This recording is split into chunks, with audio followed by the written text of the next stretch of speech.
అందరికీ hi. So ఇవాళ reading ఏంటంటే ఈ కమింగ్ 1 వీక్ అంటే ఈ వీడియో మీరు ఎప్పుడైతే చూస్తారో అప్పటి నుంచి ఆ కమింగ్ 1 వీక్ అనమాట. నెక్స్ట్ 1 వీక్ ఉంటుంది కదా, ఆ 1 వీక్ ఏం జరగబోతుంది మీ లైఫ్లో అనేది ఇప్పుడు మనం తీయబోతున్నాం అనమాట. అండ్ ఇది జనరల్ రీడింగ్ కాబట్టి అందరికీ కనెక్ట్ అవ్వాలని ఏం లేదు. సో ఎవరికి మీకు ఏదైతే రెజినేట్ అవుతుందో అది తీసుకొని మిగిలినవి ఇగ్నోర్ చేసుకోవచ్చు. మీరు వేరే వీడియోస్ కూడా చెక్ చేయొచ్చు. నా ఛానల్లో ఆల్మోస్ట్ అన్ని కైండ్ ఆఫ్ వీడియోస్ ఉంటాయి. అండ్ ఇది టైమ్లెస్ రీడింగ్ కాబట్టి ఈ రీడింగ్ మీ కళ్ళ ముందుకి ఎప్పుడు వస్తుందో అప్పటి నుంచి ఆ కమింగ్ 1 వీక్కి మీకు ఇది జరగబోతుంది అనేది ఈ వీడియో అనమాట. సో అండ్ ఈ వీడియో మొత్తం చూసిన తర్వాత మీరు I claim the positive energy అని కానీ కమెంట్ చేశారనుకోండి ఆ వీడియో కింద, ఖచ్చితంగా ఈ వీడియోలో ఉన్న పాజిటివ్ ఎనర్జీ మొత్తం మీరు త్వరగా రిసీవ్ చేసుకోవడానికి ఛాన్సెస్ ఉంటాయి అన్నమాట. సో ఎవరికైనా పర్సనల్ రీడింగ్స్ కావాలంటే మీరు డిస్క్రిప్షన్ చెక్ చేయండి. ప్రైజెస్ చాలా రీజనబుల్గా ఉంటాయి. ఇప్పుడు మనం వీడియోలోకి వెళ్ళిపోదాం. Universe, please give me accurate reading. Universe, నా కలెక్టివ్కి ఈ కమింగ్ 1 వీక్ ఎలా ఉండబోతుందో చూపించండి. యూనివర్స్, నా కలెక్టివ్కి నా కలెక్టివ్కి ఈ కమింగ్ 1 వీక్ ఎలా ఉండబోతుందో చూపించండి. యూనివర్స్, నా కలెక్టివ్కి ఈ కమింగ్ 1 వీక్ ఎలా ఉండబోతుందో చూపించండి. Universe, please give me accurate reading. Universe, నా కలెక్టివ్కి ఈ కమింగ్ 1 వీక్ ఎలా ఉండబోతుందో చూపించండి. యూనివర్స్,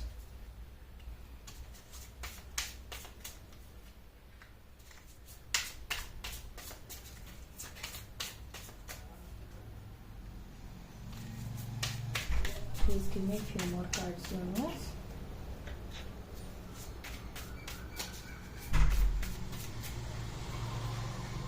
వీడియో ఎక్కడ స్కిప్ చేయకుండా మొత్తం క్లియర్గా చూడండి, ఎందుకంటే మళ్ళీ మీకు మధ్యలో అర్థం కాకపోవచ్చు.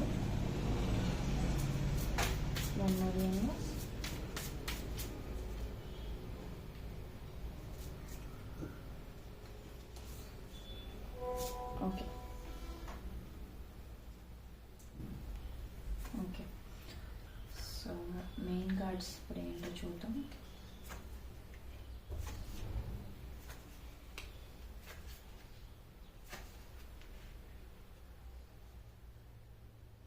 ఓకే, ఇక్కడ ఏంటంటే కమింగ్ 1 వీక్లో ఎవరైతే రిలేషన్షిప్ పరంగా చూస్తే ఎవరైతే సెపరేషన్లో ఉన్నారో లేదనంటే ఆల్రెడీ రిలేషన్షిప్లో ఉన్నా సరే అంత మంచిగా కమ్యూనికేషన్ అనేది లేదు, ర్యాపో అనేది లేదు, రిలేషన్షిప్లో ఉన్నామన్న ఫీలింగే లేదు అన్న కైండ్ ఆఫ్ ఇదిలో ఎవరైనా ఉంటుంటే మీరు మంచిగా టైం స్పెండ్ చేయబోతున్నారనమాట మీ పార్ట్నర్తో. అండ్ అది మంచి రొమాంటిక్ టైం కూడా అయి ఉండొచ్చు. మంచిగా టైం స్పెండ్ చేస్తారు. అండ్ ఎవరైతే ఆల్రెడీ బాగానే ఉన్నాం మేము రిలేషన్షిప్లో అని అంటారో వాళ్ళకి ఏంటంటే ఇంకెక్కువ ఎఫెక్షన్, కేర్, ప్రేమ ఇద్దరి మీద పెరిగే ఛాన్సెస్ అయితే కనిపిస్తున్నాయి. అండ్ ఎవరైతే సింగిల్స్ ఉన్నారో, ఎవరైతే ఇంకా రిలేషన్షిప్లోకి అది ఎంటర్ అవ్వలేదో మీ లైఫ్లోకి మీ సోల్మేట్ అనేది వచ్చే ఛాన్సెస్ ఉన్నదండి. అండ్ ఆల్రెడీ మీ మనసులో కానీ ఎవరైనా ఒక పర్సన్ ఉంటుంటే ఆ పర్సన్కి మీకు మధ్య మంచి బాండ్ అనేది ఏర్పడాలని మీరు ఎప్పటి నుంచో అనుకుంటూ ఉన్నట్లయితే ఖచ్చితంగా ఛాన్సెస్ అయితే చూపిస్తున్నాయి. మీకు మీ పర్సన్కి మంచి బాండ్, కమిట్మెంట్ ఇలాంటివన్నీ వచ్చే ఛాన్సెస్ అయితే చూపిస్తున్నాయి అనమాట. అండ్ ఇంకొంతమందికి ఏంటంటే ఎవరైతే ఎగ్జామ్స్ అవి రాసి రిజల్ట్స్ కోసం వెయిట్ చేస్తూ ఉన్నారో, ఆర్ ఏదైనా బిజినెస్ ఏదైనా స్టార్ట్ చేసి ప్రాఫిట్స్ కోసం వెయిట్ చేసి అలసిపోయి ఉన్నారో, మీకు ఒక గుడ్ న్యూస్ అండి. సో ఎందుకనంటే ఈ కమింగ్ 1 వీక్లో ఏంటంటే మీరు ఒక మంచి న్యూస్ అనేది వినబోతున్నారనమాట మీ ప్రాఫిట్ గురించి. ఐ మీన్ మీరు అనుకున్న దానికన్నా ఎక్కువ ప్రాఫిట్స్ మీరు పొందుతారనమాట. అండ్ ఇంకొకటి ఏంటంటే మీకు పబ్లిక్ రికగ్నిషన్ కూడా వస్తుందన్నమాట. సో అంటే మేబీ బెస్ట్ కంపెనీ అని అవార్డు ఏదైనా రావటం కానీ, లేదు అని అంటే మీ బిజినెస్ ఏదైతే ఉందో అది నలుగురు రికగ్నైజ్ చేసే పొజిషన్లోకి రావటం లాంటిది ఏదైనా జరగచ్చు. అండ్ ఎవరైతే ఎగ్జామ్స్ అవి రాసి వెయిట్ చేస్తూ ఉన్నారో రిజల్ట్ కోసం, మీకు రిజల్ట్లో మంచి మార్క్స్ రావటమే కాకుండా మీకు ఒక పబ్లిక్ రికగ్నిషన్ అనేది వస్తుందండి ఖచ్చితంగా. అంటే మీ విక్టరీని అందరూ పొగిడే కైండ్ ఆఫ్ విక్టరీలా మారుతుంది అనమాట. అండ్ ఎవరైతే స్పోర్ట్స్ పీపుల్ ఎవరైతే ఉన్నారో, స్పోర్ట్స్ కానీ ఇలా కాంపిటీషన్స్ ఇలా ఫేస్ చేస్తున్న వాళ్ళు ఉంటారు కదా, వాళ్ళకేంటి అని అంటే మంచిగా మెడల్స్ రావటం కానీ, నెక్స్ట్ లెవెల్కి సెలెక్ట్ అయిపోవడం కానీ ఇలాంటివి ఏమైనా ఛాన్సెస్ ఉన్నాయి. అండ్ కాంపిటేటివ్ ఎగ్జామ్స్ రాసిన వాళ్ళకి కూడా మీరు చిన్న పోస్ట్ కానీ రాసినా సరే అది మీకు ఇంకా ఊహించని విధంగా మంచి ఇంకా ఎక్కువ గర్వంగా ఉండే పొజిషన్ ఏదైనా మీకు రావటం, మీరు అనుకున్న జాబ్ కానీ ఇంకా మంచి జాబ్ ఏదైనా రావటం, ఇలాంటి ఛాన్సెస్ అయితే చూపిస్తున్నాయి. అండ్ ఇంకొకటి ఏంటి అని అంటే ఎవరైతే రిలేషన్షిప్లోనైనా ఫ్యామిలీ పరంగానైనా కెరియర్ పరంగానైనా ఎవరైతే స్టెబిలిటీ లేదు అని అనుకుంటూ ఉన్నారో వాళ్ళకి ఖచ్చితంగా స్టెబిలిటీ అనేది వస్తుందండి. అంటే మీకు మనీ అనేది టూ మచ్ ఫ్లో అవ్వడం అనేది నాకు చూపిస్తుంది అనమాట. అంటే సో మచ్ ఆఫ్ మనీ మీకు ఊహించిన విధంగా 4 రకాల అంటే 4 సైడ్స్ నుంచి కూడా మీకు డబ్బులు అనేవి అలా అలా ఏదో ఒక రకంగా వస్తూనే ఉండడం అనేది చూపిస్తుంది అనమాట. అంటే డబ్బులు అనేవి మీకు చాలా ఎక్కువ వచ్చే ఛాన్సెస్ ఉన్నాయన్నమాట. సో మీకు ఏవేవైతే స్కిల్స్ ఉన్నాయో అన్ని రకాలుగాను మీరు మనీ మీద ఫోకస్ చేయడానికి ట్రై చేశారనుకోండి, ఖచ్చితంగా మీకు అవుట్కమ్ అనేది చాలా పాజిటివ్గా ఉంటుంది. అంటే చాలా ఎక్కువ మనీ ఫ్లో అనేది నేను చూస్తున్నాను అనమాట ఇక్కడ. అండ్ ఇంకొకటి ఏంటి అని అంటే మీలో కొంతమంది కొంచెం ఐసోలేటెడ్గా అంటే స్టబాన్గా ఉండే కైండ్ ఆఫ్ సిచ్యువేషన్ కూడా చూపిస్తుంది. మేబీ మీరు మీ పార్ట్నర్తో కానీ మీ ఫ్యామిలీ మెంబర్స్తో కానీ ఏదైనా గొడవ కానీ ఆర్గ్యుమెంట్ కానీ కూడా పడే ఛాన్సెస్ కూడా చూపిస్తున్నాయి నాకు. సో ఆర్గ్యుమెంట్స్ లాంటివి ఏమైనా జరిగితే మీరు ఏంటంటే వీలైనంత వరకు సైలెంట్గా ఉండడానికి ట్రై చేస్తారు అనేది చూపిస్తుంది నాకు ఇక్కడ. అంటే స్టబాన్గా అంటే ఏం పట్టనట్టుగా ఉన్నట్టుగా చూపిస్తుంది అనమాట. సో అలా ఉండటం కూడా మంచిదేనండి ఆర్గ్యుమెంట్స్ అవుతున్నప్పుడు. సో ఎందుకంటే గొడవలు అనేవి ఎక్కువ అవ్వకుండా ఉండాలి అని అంటే ఒకళ్ళు ఆర్గ్యూ చేస్తున్నప్పుడు ఇంకొకరు సైలెంట్గా ఉంటే ఆటోమేటిక్గా కామ్ డౌన్ అయిపోతుంది సిచ్యువేషన్. సో మీరు అలా స్టబాన్గా ఉండడం అనేది నాకు చూపిస్తుంది కమింగ్ 1 వీక్. అండ్ ఇంకొకటి ఏంటి అని అంటే ఎవరైనా ఎక్కడైనా ఇన్వెస్ట్మెంట్స్ లాంటివి ఏమైనా చేసినా కానీ లేకపోతే ఏదైనా అవకాశం కోసం వెయిట్ చేస్తున్నా కానీ, అంటే ఫర్ ఎగ్జాంపుల్ మోడలింగ్ చేస్తున్న వాళ్ళు కానీ లేకపోతే సినీ ఫీల్డ్లోకి వెళ్ళాలనుకుంటున్న వాళ్ళు కానీ, లేదు అని అంటే మీ రిలేషన్షిప్ కానీ ఫ్యామిలీ కానీ మీకు ఎలా కనెక్ట్ అయితే అలా కనెక్ట్ చేసుకోండి. నాకు వీలైనంత వరకు నేను అన్ని కనెక్ట్ చేయడానికి ట్రై చేస్తున్నాను ఇక్కడ చూపించింది, ఎందుకంటే ఇది జనరల్ రీడింగ్ కదండి.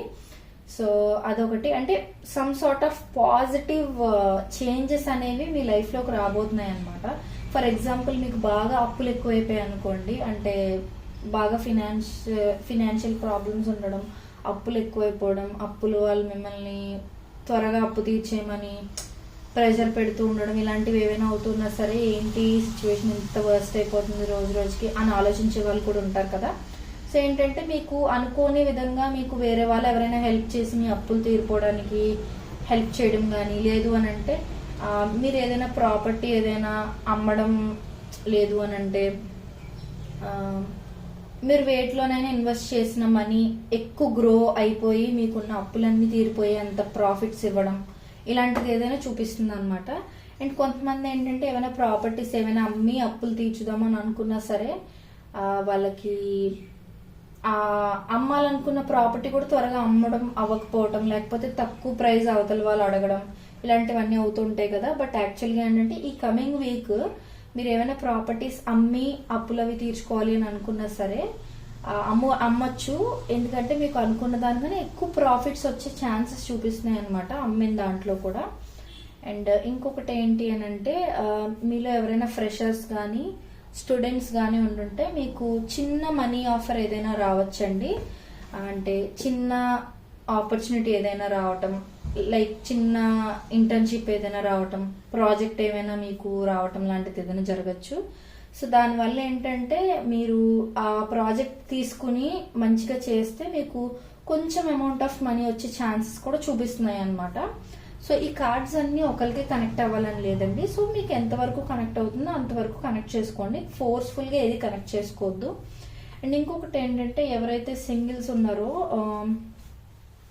మీ పార్ట్నర్ ఏదర్ మీరు సింగిల్ అయినా లేదనంటే మీ పార్ట్నర్ మీకు అంత ఏం కేర్ చూపించట్లేదు, ఎప్పుడు చూసినా ప్రాక్టికల్గానే ఉంటున్నారు, ఎమోషనల్గా ఆలోచించట్లేదు అని అంటే మీ పర్సన్ ఏంటంటే వాళ్ళకి మీ మీద ఉన్న లవ్ అది కూడా ఎక్స్ప్రెస్ చేసే సిచ్యువేషన్ అయితే నాకు ఈ కమింగ్ 1 వీక్లో చూపిస్తుంది అనమాట. సో ఏంటంటే ఎవరైతే కొంచెం స్టబాన్గా ఉన్నట్టుగా కనిపిస్తుంటారో, కొంతమంది ఏంటంటే వాళ్ళకి లోపల ఎంత మంచి ఫీలింగ్స్ ఉన్నా సరే బయటకు అంత ఎక్కువగా ఎక్స్ప్రెస్ చేయడానికి ఇష్టపడరు. సో మీ పార్ట్నర్ ఆ కైండ్ ఆఫ్ పర్సన్ అయి ఉంటే మీకు ఖచ్చితంగా ఆ ఫీలింగ్స్, కేర్ ఇదంతా మీరు ఏ విధంగా అయితే వాళ్ళు మీకు ఎక్స్ప్రెస్ చేస్తే బాగుంటుంది అనుకుంటున్నారో ఆ విధంగా అయితే ఎక్స్ప్రెస్ చేస్తారు. అండ్ ఒకవేళ మీరే మీ పర్సన్కి ఎక్స్ప్రెస్ చేయలేకపోతున్నారంటే ఈ కమింగ్ వీక్ మంచి టైం అండి, మీరు ఖచ్చితంగా ఎక్స్ప్రెస్ చేస్తారు. మీకున్న ఆ మెచ్యూర్డ్ ఫీలింగ్స్ కానీ, ఆ టెండర్ ఫీలింగ్స్ కానీ, ఆ సాఫ్ట్ ఫీలింగ్స్ కానీ ఎక్స్ప్రెస్ చేస్తారు, వాళ్ళని హ్యాపీగా ఉంచుతారు. అదంతా కూడా నాకు అనిపిస్తుంది. అండ్ మీలో ఇంకొంతమంది ఏంటంటే ఏదైనా బ్రేకప్ కానీ, లేకపోతే అంటే మీకు ఈ కమింగ్ వీక్లో బ్రేకప్ ఏదైనా జరగచ్చు, లేదు అని అంటే ఆల్రెడీ బ్రేకప్ అయిపోయిన వాళ్ళు ఈ కమింగ్ వీక్లో ఆ పాస్ట్ మెమరీస్ అవి గుర్తు చేసుకుని ఎక్కువ పెయిన్ఫుల్గా బాధపడే సిచ్యువేషన్ అయితే కనిపిస్తుంది. సో ఇది జనరల్ రీడింగ్ కదా, ఒక్కొక్కరికి ఒక్కొక్క సిచ్యువేషన్. సో నాకు ఇక్కడ కనిపిస్తున్నవన్నీ చెప్తున్నాను, మీకు ఎలా కనెక్ట్ అయితే అలా తీసుకోండి. అండ్ మీలో ఇంకొంతమంది ఏంటనంటే నాకు తెలిసి ఏమైనా కాంపిటేటివ్ ఎగ్జామ్స్ రాయటం, లేదు అని అంటే ఏదైనా కాంపిటీషన్స్కి, టోర్నమెంట్స్కి అటెండ్ అవ్వడం, ఇలాంటిది ఏదైనా జరగచ్చు నాకు అది చూపిస్తుంది.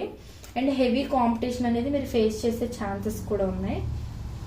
అండ్ ఇంకొకటి ఏంటంటే మీలో ఇంకొంతమంది కొంచెం ఇమ్మెచ్యూర్ డెసిషన్స్ తీసుకునే ఛాన్సెస్ కూడా ఉన్నాయండి. అంటే ఆలోచించకుండా, ముందు వెనుక ఆలోచించకుండా అప్పుడు కనిపించినట్టుగా అలా డెసిషన్ తీసేసుకొని తర్వాత బాధపడే ఛాన్సెస్ ఉన్నాయి.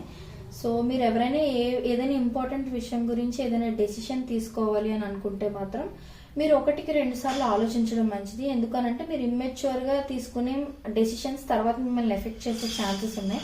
ఎలాగో ఈ రీడింగ్లో మీకు ఆల్రెడీ తెలిసింది కాబట్టి మీరు డెసిషన్స్ ఇంపల్సివ్గా తీసుకుంటారు అని. సో మీరు ఆలోచించుకుని క్యాల్కులేటెడ్గా డెసిషన్స్ తీసుకోండి దాన్ని బట్టి.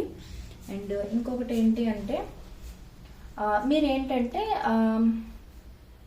ఏవైతే పనులు అవ్వట్లేదో, అంటే మీరు అనుకుంటున్నట్టుగా సిచ్యువేషన్స్ లేవనుకోండి, ఫర్ ఎగ్జాంపుల్ కెరియర్ పరంగానైనా, రిలేషన్షిప్ పరంగానైనా, ఫ్యామిలీ పరంగా అయినా, ఏ విధంగానైనా సరే మీరు అనుకుంటున్నట్టుగా గ్రోత్ అనేది మీకు కనిపించలేదు అని అనుకోండి, మీరేంటంటే దాని గురించి ఎక్కువ స్ట్రెస్ తీసుకోకుండా యూనివర్స్ ఇది నేను మీ చేతిలోనే పెట్టేస్తున్నాను, మీరే నా లైఫ్ని ఒక కొలిక్కి తీసుకురావాలి అన్నట్టుగా మీరు యూనివర్స్కి సరెండర్ చేసేయాలి అనేది కూడా నాకు ఇక్కడ చూపిస్తుంది. సో మీరు ఎప్పుడైతే సరెండర్ చేసేస్తారో మీరు అనుకుంటున్న పనులు అవి మంచిగా అవ్వడం అనేది ఈ కమింగ్ వీక్లో చూపిస్తుంది అనమాట. సో ఈ కమింగ్ వీక్ మీరు యూనివర్స్కి సరెండర్ చేసేసిన సిచ్యువేషన్స్ ఏవైనా సరే మీకు పాజిటివ్ అవుట్కమ్ ఇచ్చే ఛాన్సెస్ ఉంటాయి. So make sure you surrender your problems to universe అనమాట. అండ్ మీలో ఇంకొంతమంది ఏంటంటే రిలేషన్షిప్ నుంచి బ్రేక్ తీసుకోవడం కానీ, లేదు అని అంటే కెరియర్ లైఫ్ నుంచి కొంచెం బ్రేక్ తీసుకోవడం, లేదు అని అంటే మీలో కొంతమంది ఆల్రెడీ ఒక బ్యాచిలర్ డిగ్రీ కంప్లీట్ చేసి మాస్టర్ డిగ్రీ చేయడానికి ప్లాన్ చేసుకుంటూ ఉన్నా, మీరు ఏంటంటే మధ్యలో నాకు 1 or 2 years బ్రేక్ కావాలి, నాకంటూ నేను ఎక్స్ప్లోర్ చేసుకోవాలి అన్నట్టుగా మీరు బ్రేక్ తీసుకునే ఛాన్సెస్ కూడా నాకు కనిపిస్తుంది. అండ్ ఆ బ్రేక్ అనేది మీ హీలింగ్కి కూడా హెల్ప్ అవుతుందండి. సో మీరు ఆ టైంని వేస్ట్ చేసుకోకుండా మీరు వేటి మీద అయితే ఫోకస్ చేయాలనుకుంటున్నారో వాటి మీద ఫోకస్ చేస్తూనే మీరు కొంచెం హీలింగ్కి కూడా పెట్టుకోవాలన్నమాట టైం. అంటే హీలింగ్ ఇన్ ద సెన్స్ మీరు ఎక్కడైతే ల్యాగ్ అయ్యారో అక్కడ, అండ్ ఎమోషనల్గా మీకు మీరు స్ట్రాంగ్ చేసుకోవడానికి, హెల్దీగా లైఫ్ స్టైల్ మెయింటైన్ చేయడానికి, ఇవన్నీ కూడా హీలింగ్ కిందగా వస్తాయండి. సో మీరు అది కూడా చూసుకోవాలన్నమాట. అండ్ ఇంకేంటంటే అండ్ మీరు మీకు క్లోజ్ పీపుల్ ఎవరైనా మీకు ఉండుంటే వాళ్ళతో మీరు ఆర్గ్యుమెంట్స్ ఆర్ గొడవలు పడే ఛాన్సెస్ కూడా చూపిస్తున్నాయి. సో ఇన్ కేస్ మీకు ఈ కమింగ్ 1 వీక్లో ఏదైనా ఆర్గ్యుమెంట్స్ కానీ, గొడవలు కానీ మీ క్లోజ్ పీపుల్తో ఎవరితోనైనా స్టార్ట్ అయ్యాయి అనుకోండి, వీలైనంత వరకు మీరు సైలెంట్గా ఉండడానికి ట్రై చేయండి. లేకపోతే ఆ టాపిక్ని ఆర్ ఆ సిచ్యువేషన్ని డైవర్ట్ చేయడానికి ట్రై చేయండి. ఎందుకు అని అంటే మీకు ఆల్రెడీ ఇక్కడ ఈ రీడింగ్ ద్వారా తెలిసిపోయింది కదా, మీకు ఆర్గ్యుమెంట్స్ ఏవైనా అయితే కొంచెం కాంప్లికేటెడ్ అయ్యే ఛాన్సెస్ ఉన్నాయి. సో మీరు ముందుగా తెలుసుకుంటున్నారు కాబట్టి మీరు ఆర్గ్యుమెంట్స్ అవి అవుతున్నప్పుడు సైలెంట్ అయిపోవడము, లేకపోతే ఆ టాపిక్ని డైవర్ట్ చేసేయడము చేశారనుకోండి, మీకు సిచ్యువేషన్స్ అనేవి కాంప్లికేటెడ్గా ఏమీ అవ్వవు అనమాట. సో అది నేను చెప్పాలనుకుంటున్నాను. అండ్ ఏదో ఒక విషయం పట్ల మీరు ఎక్కువ ఓవర్ థింక్ చేయటం అనేది కూడా నాకు చూపిస్తుంది. సో ఏంటంటే ఏదో ఒక విషయాన్ని పట్టుకునే వేలాడటం అనమాట. అంటే ఆపర్చునిటీ అయినా మనిషి గురించి అయినా ఏదైనా సరే నాకు ఇదే కావాలి, నేను ఖచ్చితంగా దీనికే ఫిక్స్ ఉండిపోతాను అన్నట్టుగా. కొంతమంది ఏంటంటే వాళ్ళకి ఇష్టమైన జాబ్ని వదిలేసి వేరే జాబ్కి షిఫ్ట్ అవ్వటం ఇష్టం లేక వాళ్ళు అలా హోల్డ్ ఆన్ అయిపోయి ఉంటారనమాట. ఇదే కావాలి నాకు, వేరేది ఏది వద్దు అన్నట్టుగా ఆ సిచ్యువేషన్స్ కూడా నాకు చూపిస్తున్నాయి అనమాట. సో రైట్ డెసిషన్ రైట్ టైంలో తీసుకోవడం చాలా ఇంపార్టెంట్. సో మీరు ఒకవేళ మీకు ఒక మంచి జాబ్ వచ్చింది అనుకోండి, ఇదే మీకు ఇష్టం బట్ ఇందులోనే హ్యాపీనెస్ ఉంది, ఎక్కువ జీతం సంపాదించడం కన్నా నచ్చింది చేయడం ఇంపార్టెంట్ అని మీకు అనిపిస్తే అదే చేయండి. బట్ ఏదైనా డెసిషన్ తీసుకునే ముందు ఈ కమింగ్ వీక్లో మాత్రం మీరు చాలా మేజర్ డెసిషన్స్ అనేవి తీసుకునే ఛాన్స్ అయితే చూపిస్తుంది. కాబట్టి మీరు 1-2 సార్లు ఖచ్చితంగా ఆలోచించే డెసిషన్ అనేది తీసుకోండి. అండ్ ఎవరైతే హార్ట్ బ్రేక్తో ఆల్రెడీ ఫేస్ చేస్తున్నారో మీరు ఒకసారి హీలింగ్ ప్రాసెస్ మీద ఫోకస్ పెట్టండి. ఎందుకంటే ఈ కమింగ్ వీక్లో ఆ పెయిన్ మీకు ఇంకా ఎక్కువయ్యే ఛాన్సెస్ ఉంది. కాబట్టి మీరు కొంచెం మైండ్ డైవర్ట్ చేసుకోవడానికి, ఆ పాస్ట్ గురించి ఆలోచించకుండా కొంచెం డైవర్ట్ అవ్వడానికి ట్రై చేయండి. ఎస్, అది కొంచెం కష్టమే, పాస్ట్ని మర్చిపోవడం అంత ఈజీ కాదు. కానీ ఏంటంటే మీ ప్రయత్నాలు మీరు చేయండి. ఒక ఈవినింగ్ వాక్కి వెళ్ళడము, లేదనంటే కొంచెం మీ మీద మీరు స్కిన్ కేర్ అని, హెల్త్ గురించి కేర్ తీసుకోవడం అని, ఇలాంటివి ఏమైనా చేసుకుంటూ కొంచెం బుక్స్ చదువుతూ అని అలా కొంచెం డైవర్ట్ చేసుకోవడానికి ట్రై చేయాలన్నమాట. ఓకే, సో ఇది ఇవాళ రీడింగ్. మీకు నచ్చినట్లయితే like, share and subscribe to my channel. And ఖచ్చితంగా ఇప్పుడు ఈ వీడియో చూసేసిన వెంటనే అర్జెంటుగా మీరు I claim the positive energy అని ఒక చిన్న మెసేజ్ పెట్టేశారనుకోండి, మీకు ఇందులో ఉన్న పాజిటివ్ ఎనర్జీ మొత్తం మీరు త్వరగా రిసీవ్ చేసుకోగలుగుతారనమాట. అండ్ పర్సనల్ రీడింగ్స్ కావాలంటే ఒకసారి డిస్క్రిప్షన్ చెక్ చేయండి. Thank you so much.